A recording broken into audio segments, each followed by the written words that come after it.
Hai sobat-sobat budiman sekalian, pada kesempatan kali ini kita akan sedikit membahas mengenai Islam Syiah. Oke, langsung saja. Secara etimologis, Syiah berarti pengikut atau pencinta atau pembela.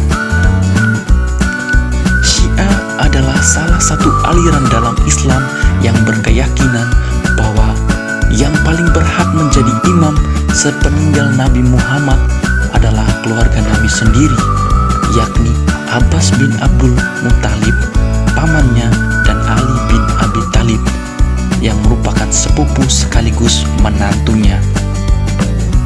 Diperkirakan aliran Syiah muncul pada akhir pemerintahan Khalifah Utsman bin Affan sekitar tahun 644 sampai 656 Masehi. Salah satu tokoh yang meletakkan dasar teologi Syiah adalah Abdullah bin Sabah. Kemudian masuk dalam ajaran umum dari aliran Syiah. Di dalam Syiah mereka menghidupi 5 rukun iman dan 5 rukun Islam Syiah.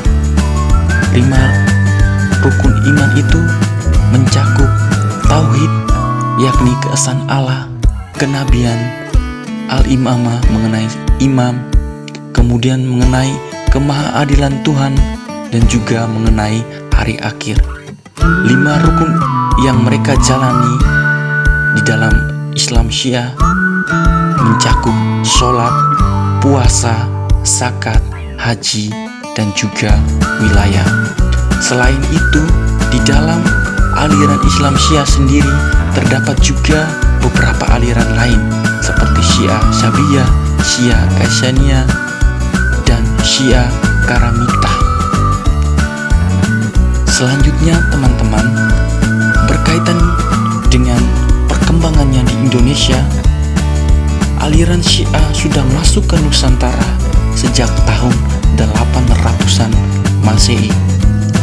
Mereka masuk melalui orang-orang Persia yang tinggal di Gujarat. Mereka masuk pertama kali di Aceh, sehingga menurut catatan sejarah raja pertama kerajaan Samudra Pasai adalah seorang pemeluk Syiah, yakni Marah Silu yang bergelar Malikul Saleh. Dari perkembangan Syiah di Nusantara, kita dapat melihat jejak-jejaknya. Salah satunya ada tarian Ma'atum di Maluku Tengah, upacara Mahoyak Tabuik di Bengkulu dan Padang Pariaman, dan juga ada upacara tradisional Satu Suro di Jawa Tengah.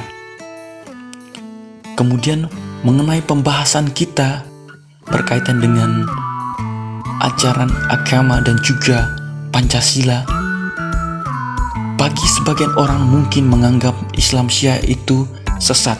Namun perlu diketahui bahwa Islam Syiah sama seperti Islam pada umumnya.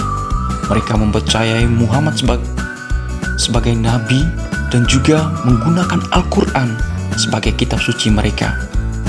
Mungkin beberapa hal akan berbeda dalam doktrinnya, seperti tentang rukun iman dan rukun Islam yang mereka hidupi, namun pada dasarnya sama.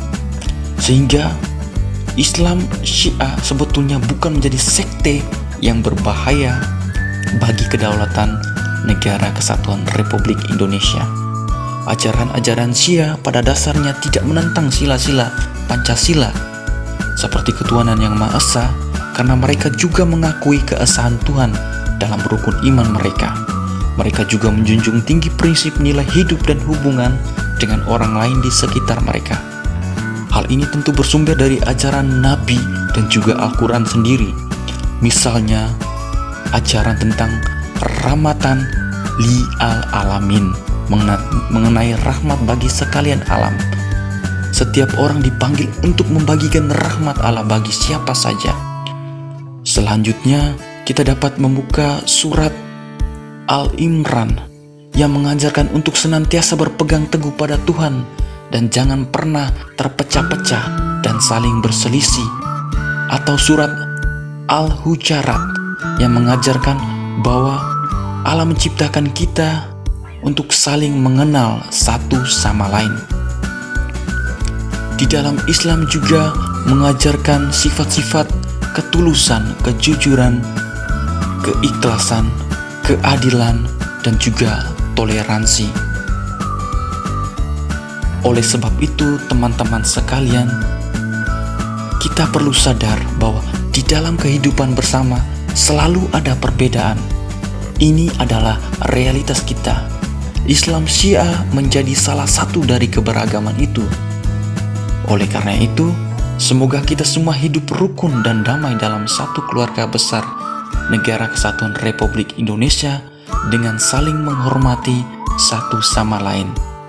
Salam toleransi untuk kita semua. Sampai jumpa.